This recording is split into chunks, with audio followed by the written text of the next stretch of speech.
Bonjour à tous, c'est Maxence Rigotier de blogcoursapied.com. Aujourd'hui, je suis avec Emmanuel Fontaine, qui est un spécialiste des 24 heures. Tu as été troisième des championnats de France de 24 heures à Séné. Tu as également une performance de 254,762 km sur 24 heures. Donc c'est quand même vraiment brillant et c'est de très bons résultats. Du coup, je vais laisser te présenter pour que tu nous expliques un petit peu ton parcours de course à pied depuis tes débuts jusqu'à aujourd'hui. Tu nous expliques comment tu es arrivé à atteindre de telles performances. Bonjour Emmanuel. Oui, bonjour Maxence, bonjour à tous. Voilà, Emmanuel Fontaine, j'ai 43 ans. Je pratique effectivement la course à pied longue distance depuis de très nombreuses années. En fait, j'ai commencé moi en 85.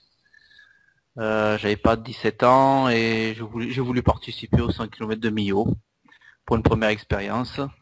Ça s'est arrêté au bout de 70 bornes. Je pouvais plus marcher pendant 3 semaines derrière.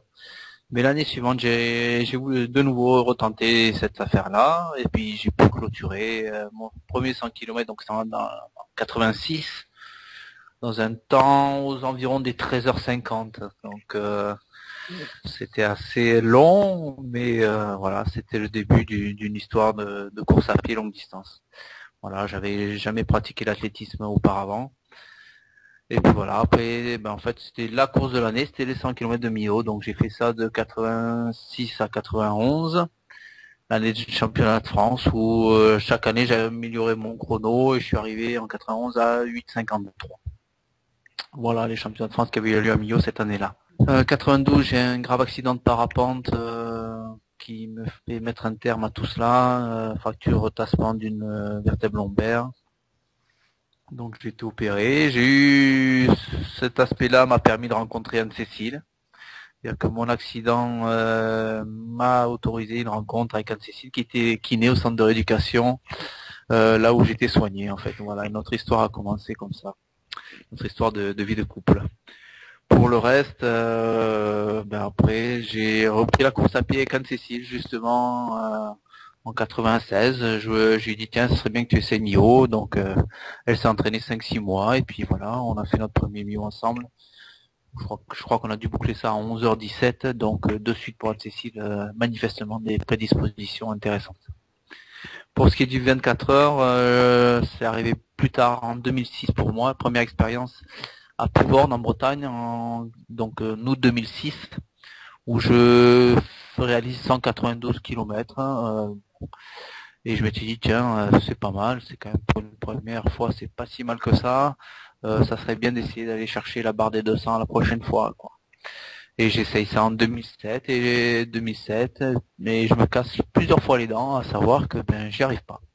J'y arrive pas, alors je tente différentes façons de commencer ma course.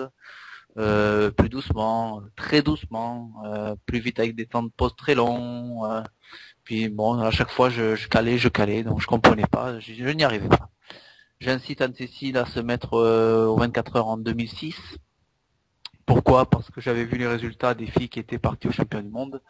Et j'ai dit, tu sais, ça vaudrait peut-être le coup que tu tentes toi, parce que manifestement ça pourrait le faire. Donc elle fait sa première expérience en 2006. Anne-Cécile, elle réalise 187 km. L'année suivante, 189, je crois. Et en 2008, elle était toujours pas licenciée. Je dis, prends une licence et va faire les championnats de France, ça serait peut-être bien, parce que la dernière fille qui est partie l'année dernière au Canada avait 182 km. Voilà. Et puis Anne-Cécile, qui s'entraînait normalement, comme moi, ni plus ni moins, réalise 216 km. Au mois de mai 2008, gagne ainsi sa sélection pour les championnats du monde à Séoul, son entrée en équipe de France. Et là, je la prépare, et puis quelques mois plus tard, au mois d'octobre, donc elle réalise, elle se retrouve vice-championne du monde à moins de 400 mètres d'Anne-Marie Vernet, juste derrière la troisième place de Brigitte, donc vice-championne du monde individuel et championne du monde par équipe, avec une marque proche des 240 km. Alors là, je me suis dit, bon, je vois comment il s'entraîne. Je pense que j'ai pas les mêmes prédispositions, mais enfin, je dois être capable de faire aussi bien.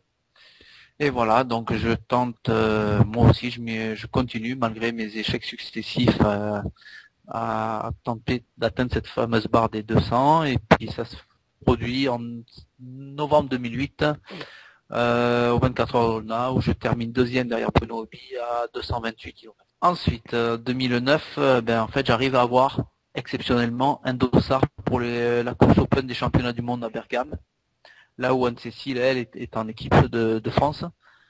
Et en Open, j'arrive, malgré une course pas très bien gérée, à améliorer légèrement ma marque, puisque je suis presque à 229. Mais surtout, je termine 12e de ces championnats du monde. Donc là, c'est puisque j'étais en Open, mais je finis quand même 12e au scratch. Alors là, ça me produit un déclic en me disant, finalement, les portes d'équipe de France, elles sont peut-être accessibles pour toi aussi, alors que j'aurais pas misé un copec quelques années auparavant. Pour avoir la sélection pour le championnat du monde de 2010, il fallait aller chercher une barre supérieure à 240. Et c'est ce que j'arrive à faire aux 24 heures de Monaco en novembre 2009. Voilà, où là je fais 243 et j'emporte ainsi mon ticket pour participer au championnat du monde 2010 et cette fois-ci dans l'équipe de France dans l'équipe nationale. Voilà, là je prépare bien ces championnats du monde, je fais une marque à 246 à Brive dans une ambiance exceptionnelle puisque bon c'était en France, il y avait un bon groupe, voilà, que des bonnes choses, quoi, des bons moments de sport, des bons moments de vie partagés avec les uns et les autres et puis c'était en France, nos enfants étaient là, mes parents, mes frères étaient là, mes belles-sœurs, enfin, pas mal de proches, beaucoup d'amis, donc c'était vraiment très très sympa. Voilà pour 2010. 2011, nouvelle sélection, hélas, pas de championnat du monde cette année-là, à cause d'annulation de la ville qui était susceptible de les organiser. Donc je m'oriente en accord avec Jean-François Pontier, qui était devenu mon entraîneur depuis 2009. À participer au championnat de France de Séné, où je termine troisième à une marque supérieure à 250. Donc là, ça commence à être des marques vraiment intéressantes. Je suis pleinement satisfait de cette course, même si ça s'est pas super bien passé. J'ai failli abandonner au bout de 8 heures, puis bon, l'un dans l'autre, avec l'aide des coachs, l'aide des gens autour, j'ai réussi à repartir et puis à faire une bonne fin de course. Et pour finir sur le 24 heures, j'ai eu la chance d'être invité à Taipei en décembre 2011, donc, pour faire un 24 heures sur piste, aux côtés de grand nombre du 24 heures, Ryoichi Sekiya, qui est le quadruple champion du monde, ainsi que Mami Kudo, qui est la double recordman du monde, qui a les 2 derniers records à son actif. Et là, je termine troisième de cette épreuve, ces deux athlètes d'exception, je dirais, avec une marque, comme tu l'as dit tout à l'heure, à 254,762. Alors c'est assez précis, mais sur piste, c'est pas très compliqué. De toute façon, les marques sont très précises sur 24 heures. Voilà. D'accord. Exactement. Excellent parcours que tu viens de nous dévoiler. Tu as eu de nombreux échecs, ce qui est normal pour atteindre le succès. Comment tu as fait pour ne jamais abandonner? Il y a beaucoup de coureurs qui abandonnent chaque année à la course à pied, comme dans toute activité. Comment toi, tu as fait pour ne jamais abandonner? Explique-nous un petit peu tout cela. Oui, alors ça c'est assez difficile à expliquer, mais bon, je pense que la raison essentielle c'est que on partage cette discipline avec Anne-Cécile. Donc on fait pas forcément beaucoup d'entraînement en commun parce qu'on n'a pas forcément les mêmes allures de travail, mais on essaie de temps en temps. Mais voilà, elle avait réussi. Euh, elle m'a ouvert la voie en fait. Hein. Ces résultats m'ont fait prendre conscience que je devais être capable aussi d'arriver à autre chose, quoi. Donc D'accord. je pense que ça s'est fait comme ça. Et après, c'est sûr que le fait d'améliorer sa marque 6 fois de suite sur 24 heures, pour l'instant, ça incite à continuer, même si je suis conscient aussi que ça ne sera pas éternel. Hein. Là, les marques sont vraiment... Bon, on peut toujours faire mieux, c'est évident, mais là, ça commence à être difficile d'améliorer ce genre de performance. D'accord. Et du coup, qu'est-ce que tu aimes dans le simple fait de courir et pourquoi tu cours? pour le développement personnel de toi, de toi-même, pour le plaisir, pour la compétition, pour le chronomètre? Qu'est-ce que tu aimes dans le simple fait de courir? Bon, il y a un peu de tout ça. Il y a un peu de tout ça. À savoir que ben, c'est vrai que j'étais judoka pendant de très nombreuses années. Donc la compétition, j'aimais ça, hein, mais ça n'a rien à voir avec la course à pied. Mais bon, cet esprit compète, je l'ai depuis que je suis tout petit. Après, donc il y a l'esprit compète, ça c'est sûr. Après, il y a du plaisir à, ben ouais, quand je rentre d'une journée de travail où j'ai eu mes 28 élèves et que ce jour-là, ils ont été un peu difficiles, ben ce petite heure que je vais m'octroyer le soir, là, après ma journée, pour aller passer une heure, même sans avoir forcément une séance, mais un simple footing, ben des fois ça ressource pleinement. Voilà, il y a ce plaisir-là aussi. Il y a, comme j'ai dit tout à l'heure, le plaisir d'améliorer des chronos ou des marques. Donc ça, c'est. Et puis, eh ben, c'est vrai que je me considère comme un coureur lambda des pelotons, donc d'être arrivé à atteindre ce niveau-là, d'être entré en équipe nationale, d'avoir un partenaire pour nous aider un petit peu dans cette pratique, plus ces partages avec les gens de mon club, avec l'entraîneur, avec Anne-Cécile, bon, avec toute la communauté, je dirais, des gens qui parcourent la longue distance, parce que c'est une grande famille. Ben voilà, ça m'incite pour l'instant à continuer.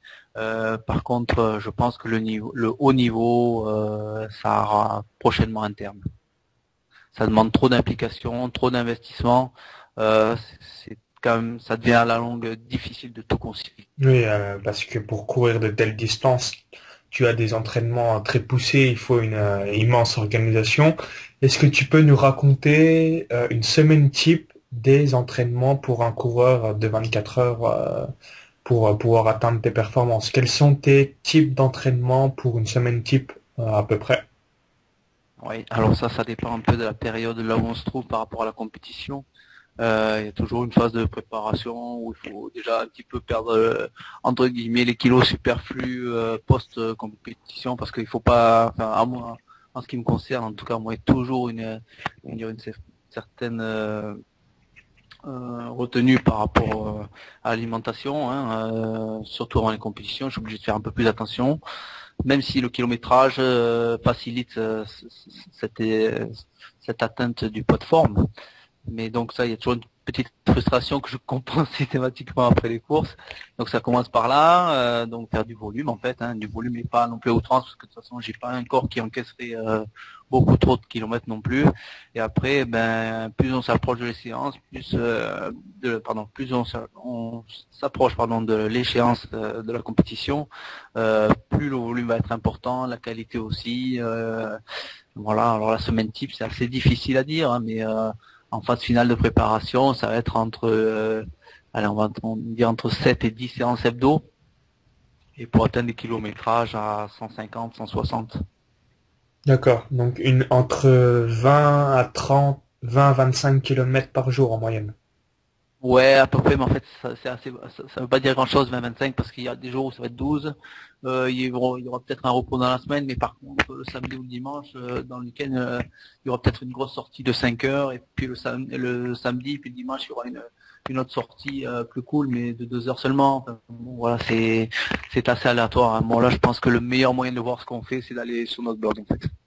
C'est Ouais, assez difficile exactement. de dire exactement mais J'aime- tout en sachant quand même, il y aura quand même beaucoup de séances spécifiques 24 heures, hein. Donc là, c'est pas compliqué, hein. On a un petit circuit autour de la maison, on prépare les bouteilles et puis c'est parti pour 2 à 5, voire 6 heures, voire 7 heures de tour autour de la maison, quoi. Le tour, il fait 2 km 400, 2 km 5, ça dépend un peu du circuit, mais bon, voilà. Et puis les ravitaillements sont prêts, on prend la bouteille, on marche 100 mètres et on part. Voilà. Oui, exactement. Bah, j'invite toutes les personnes à la suite de cette interview d'aller voir votre blog anne-cécile-emmanuelfontaine.blogspot.com où bah, tu indiques tous tes entraînements, etc., des récits bah, de tes courses. Donc c'est vraiment intéressant si un jour vous voulez vous lancer dans ce type de compétition. Également, tu cours environ bah, 150 km ou plus par semaine. Comment Oui, tu fais? ça c'est quand vraiment, je suis en phase de préparation, hein. Sinon, je suis plutôt à 80, 100 km maximum. Voilà. D'accord. Et du coup, comment tu fais pour garder cette motivation au quotidien pour pouvoir bah, tous les jours courir, parce que je suppose qu'il y a certaines fois tu as peut-être des impératifs extérieurs à faire ou bah, tu as moins de motivation. Comment tu fais pour toujours tenir cette régularité? Mais il n'y a pas le choix, hein. Enfin, il y a pas, enfin, si, pardon, c'est une mauvaise phrase. On a le choix, mais bon, à partir du moment où on s'implique dans le haut niveau, quand je dis haut niveau en termes de performance en tout cas, ben oui, ça sous-entend qu'il faut faire des efforts et parfois des sacrifices. Et là, ben, c'est un choix. C'est un choix. C'est-à-dire que personne ne m'impose d'aller courir. Je le veux bien. C'est vrai que si des fois c'est difficile, hein, des fois on aimerait aussi faire autre chose que la course à pied. Mais à partir du moment où je prends des engagements, ben, j'essaie d'y répondre favorablement et de pas, quand je m'aligne sur un 24 heures, dans l'objectif de faire une performance, j'essaie de pas m'y rendre comme un fanfaron en ayant eu juste à l'idée de, voilà, de fanfaronner, quoi. Je me prépare sérieusement et j'aspire à atteindre l'objectif, même si malheureusement sur 24 heures ce n'est jamais acquis d'avance et que l'entraînement ne fait pas tout.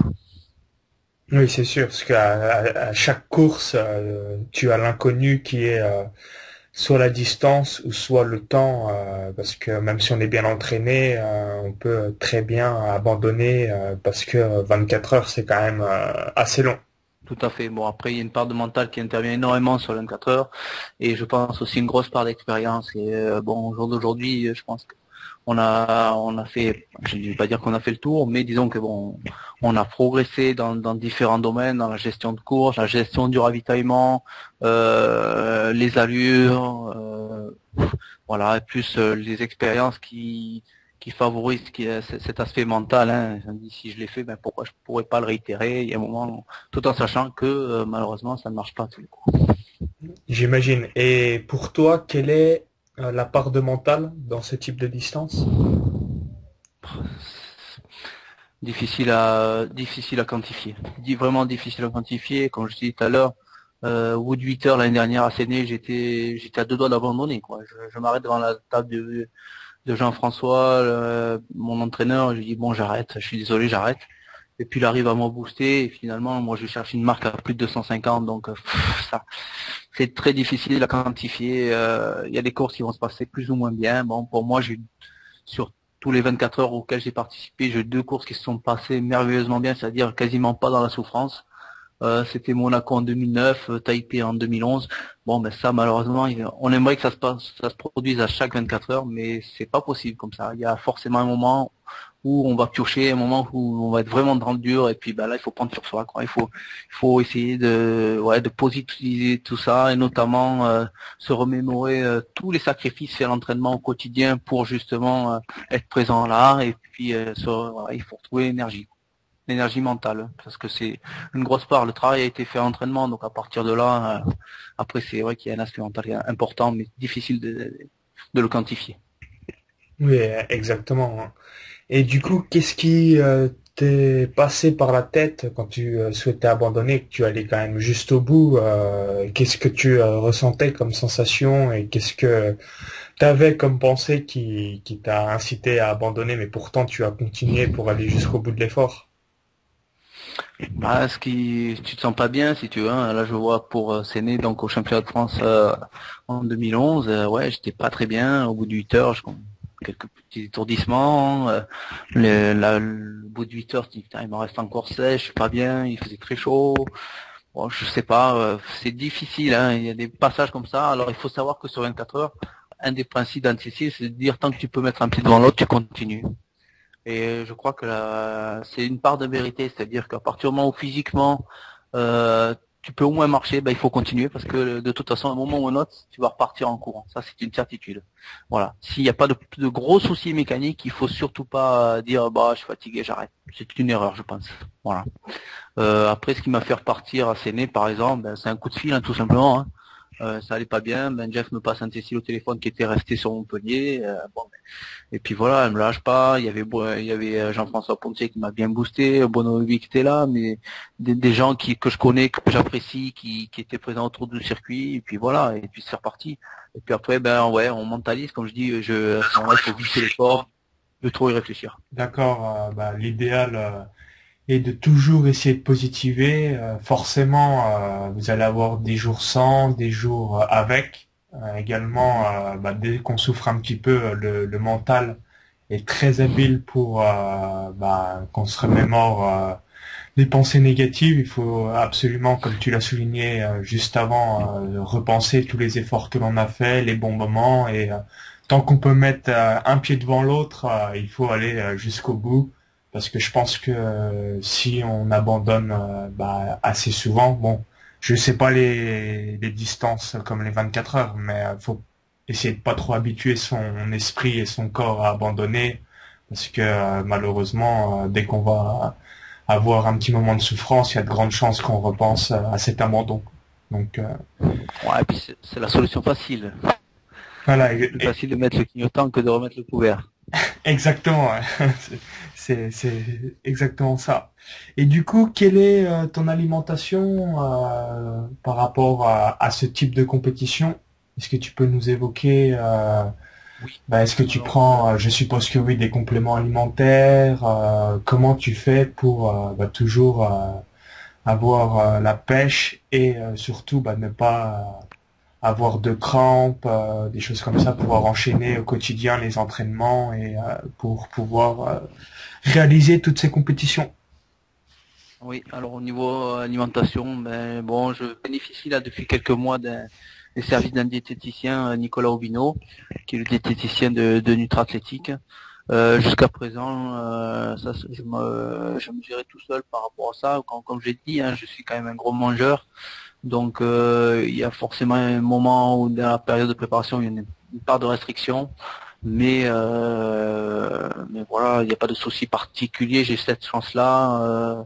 J'ai pas de souci particulier. Après, c'est vrai que on fait quand même relativement attention à ce que l'on mange, quoi. Il y aura pas trop de graisse ou de mauvaise graisse, en tout cas. Pas franchement d'alcool ou très peu. Voilà, bon, il y a des produits comme ça qu'il faut, à partir du moment où on vise du résultat, qu'il faut éliminer. Mais il faut pas non plus être frustré, hein. Moi, je sais que, par exemple, j'ai une certaine addiction au Nutella, et voilà, je suis obligé, quoi, comme ça. Voilà. Après, pour ce qui est des compléments alimentaires, ben en fait, bon, très peu. Je prends un peu de fer là parce que j'avais un petit souci, une petite baisse de ce côté-là, mais voilà, pas plus. Ce qui est important, c'est pas tant ce qui nous fragilise. Bon, on peut peut-être faire un peu l'entraînement. Quand je dis fragilise, c'est l'aspect physiologique du corps, hein. Peut-être un peu les volumes d'entraînement, mais ce qui vraiment nous entre guillemets nous détruit, ce serait plus les courses, parce que là, quand vous courez 24 heures non-stop, l'organisme à la base n'est pas fait pour ça.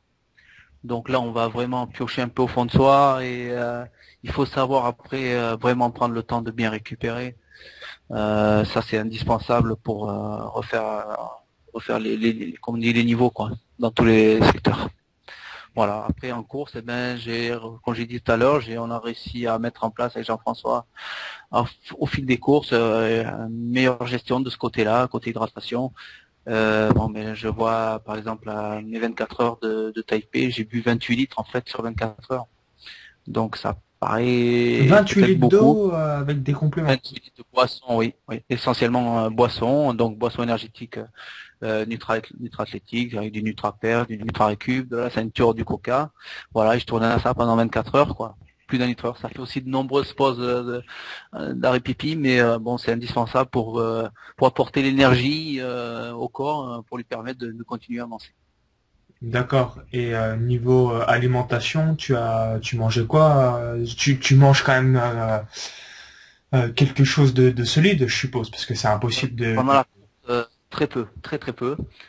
Déjà, ben, tout ce qui est boissons énergétiques, hein, elles ont été étudiées pour justement complémenter un petit peu tout ça. Ensuite, ben, il faut savoir que ben, moi, j'ai quand même des difficultés à mastiquer, à ingérer des aliments solides. Hein. Donc, à part la banane, je prends pas grand-chose. D'accord, pas de pâte de fruits ou du pain d'épices ou un petit truc. Un tout petit peu de barres énergétiques, mais bon, ça reste quand même difficile à ingérer. Donc, dans la mesure où j'arrive à complémenter au niveau des apports énergétiques avec les boissons, c'est pas indispensable. Pour moi, en tout cas, il n'est pas indispensable de manger solide. Ouais, ben, Après, pour quelqu'un qui prend plus le temps de s'arrêter. Bon ben là, lui peut-être aura la possibilité de manger des soupes, de boire des soupes, pardon, de manger des purées, des pâtes. Bon, moi c'est très très peu parce que j'ai du mal à les avaler tout simplement. Ouais, j'imagine. Mais en tout cas, bah, t'as donné encore un nouvel aperçu de l'alimentation et surtout bah ce qui est quand même incroyable, 28 litres pour 24 heures, mais ce qui est logique parce que vu l'effort intense, plus de 254 kilomètres, du coup t'as besoin d'énormément de t'hydrater pour ne pas tomber. Et bah, pour finir sur une dernière question, quel message pourrais-tu donner à toutes les personnes qui bah, aimeraient débuter la course à pied, mais qui se disent oui, mais moi je suis trop nul, je sais pas courir, je suis un escargot entre guillemets. Quel conseil, quel message souhaiterais-tu leur faire passer pour que ces personnes-là enlèvent leurs barrières mentales et souhaitent se lancer dès demain dans la course à pied? Tu induis la réponse dans ta question, à savoir qu'on dit une barrière mentale. La priorité, c'est d'y prendre du plaisir, de pas se sous-estimer. Et puis voilà, hein, commencer à courir, même des petites distances, alterner marche-course dès le départ s'il faut, c'est pas bien grave, hein, sans vouloir de suite atteindre des chronos, quoi. C'est ça l'erreur, je pense qu'elle est là pour beaucoup de gens. C'est vouloir de suite atteindre des chronos. Non, non. D'abord, on part du plaisir à courir, on augmente la distance, quitte à ralentir davantage, et puis on se sentira plus avalé, plus être dans la facilité, et à ce moment-là, on pourra rallonger la distance, on pourra envisager petit à petit d'améliorer le chrono, si chrono il y a, mais voilà, le but avant tout, c'est de se faire plaisir. Oui, exactement, hein. Comme tout le monde a eu un niveau assez faible au départ. Ne croyez pas que vous êtes le seul dans ce cas de figure. Également, bah, avec la magie de la course à pied, et la communauté est tellement immense que quel que soit votre niveau, vous allez forcément bah, trouver des gens qui vous correspondent et qui auront bah, un niveau identique au vôtre. Oui, et puis bon, les coureurs de niveau supérieur peuvent très bien s'adapter à des niveaux inférieurs, hein. Voilà. C'est pas parce qu'on a une VMA à 19 ou 20 km/h qu'on peut pas courir à 11 ou 12, hein. Ça, c'est une grossière erreur, hein. Moi, j'ai du plaisir de temps en temps à partager des entraînements avec des gens de niveau inférieur ou à partager des courses avec des gens de niveau inférieur. Et bah, voilà, je me régale aussi tout autant qu'eux, quoi, hein. Ça me fait plaisir de les accompagner, ça me fait plaisir de leur donner le tempo. Et puis inversement, il faut pas se leurrer, il y a des gens bien meilleurs que moi aussi. Voilà, moi j'aime à dire que je suis un champion du monde de mon jardin, hein, et voilà, ça s'arrête là, quoi. Coureur du dimanche et puis qui a réussi à faire des résultats, voilà, mais ça s'arrête là. Au départ, je suis un peu monsieur tout le monde aussi. D'accord. Écoute, bah merci bah, pour cette interview très enrichissante. Et bah, j'invite toutes les personnes une nouvelle fois bah, qui souhaitent te retrouver ou également retrouver Anne-Cécile sur votre blog anne-cécile-emmanuelfontaine.blogspot.com où bah, tu évoques un petit peu tout ton tracé, ton quotidien de coureur de 24 heures. Oui, ben ce blog a été mis en place à la demande un petit peu de notre athlétique en fait, hein, qui nous avait incité à faire ça pour communiquer. Et c'est vrai que c'est pas mal parce qu'en fait, on n'a rien à cacher nous, hein. On a beau être en équipe de France, on n'a pas de secret, pas de recette miracle, pas de secret, et donc rien à cacher. Donc voilà, c'est un lieu de partage de nos expériences, de notre façon d'aborder le 24 heures. Et à la limite, il n'y a pas que des récits de mes courses, il y a aussi des récits de courses quand je vais me rendre sur des courses pour accompagner des amis, des gens que je connais, que je côtoie et à qui j'ai envie de partager ça. Voilà. Oui, exactement. Bah, en tout cas, c'est une bonne initiative de partager ton expérience pour pouvoir aider les autres et surtout bah, faire avancer tout le monde dans le même sens dans la course à pied. Ben voilà, tout est dit, Maxence. Merci. Merci une nouvelle fois et je te dis à bientôt et merci pour cette interview. Au plaisir de te rencontrer de vive voix une prochaine fois. Au Pas de revoir. souci. Au revoir. J'espère que cette interview vous a plu. Partagez-la sur Facebook ou sur Twitter. Également, dites-moi dans les commentaires ce que vous avez pensé de cette interview. J'espère qu'elle vous aidera à progresser et à vraiment atteindre tous vos objectifs dans la course à pied. C'était Maxence Rigotier de blogcourseapied.com. À bientôt pour de nouvelles vidéos et pour de nouvelles interviews d'athlètes.